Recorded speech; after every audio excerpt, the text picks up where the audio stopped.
एक बार भगवान विष्णु देवी लक्ष्मी के सुंदर रूप को देखकर मुस्कुराने लगे। देवी लक्ष्मी को लगा कि वे हंसी उड़ा रहे हैं, तो बिना सोचे समझे उन्होंने शाप दे दिया कि आपका सिर धड़ से अलग हो जाए। फिर हुआ यह कि दूसरी ओर हयग्रीव नाम का एक असुर महामाया का भयंकर तप कर रहा था। भगवती ने उसे तामसी शक्ति के रूप में दर्शन दिया और कहा कि वर मांगो।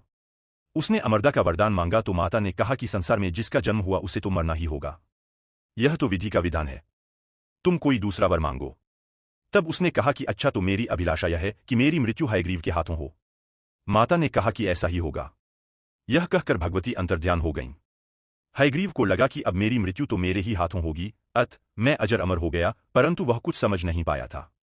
फिर हयग्रीव ने ब्रह्माजी से वेदों को छीन लिया और देवताओं तथा मुनियों को सताने लगा। यज्ञादि कर्म बंद हो गए और सभी त्राहिमाम करने लगे। यह देखकर सभी देवता ब्रह्मादि सहित भगवान विष्णु के पास गए, परंतु वे योग निद्रा में निमग्न थे और उनके धनुष की प्रत्यंचा चढ़ी हुई थी। ब्रह्माजी ने उनको जगाने के लिए वमरी नामक एक कीड़ा उत्पन्न किया, जिसने वह प्रत्यंचा काट दी। इससे भयंकर टंकार हुआ और भगवान विष्णु का मस्तक कटकर अदृश्य हो गया। यह देखकर सभी देवता दुखी हो गए और उन्होंने इस संकट के काल में माता भगवती महामाया की स्तुति की।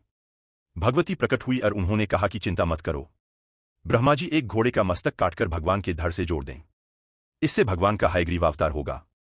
वे उसी रूप में दुष्ट हयग्रीव दैत्य का वध करेंगे। ऐसा कहकर भगवती अंतर्ध्यान हो गई।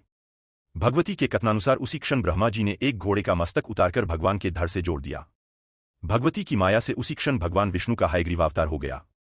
फिर भगवान विष्णु अपने इसी अवतार में हयग्रीव नामक दैत्य से युद्ध करने पहुंच गए।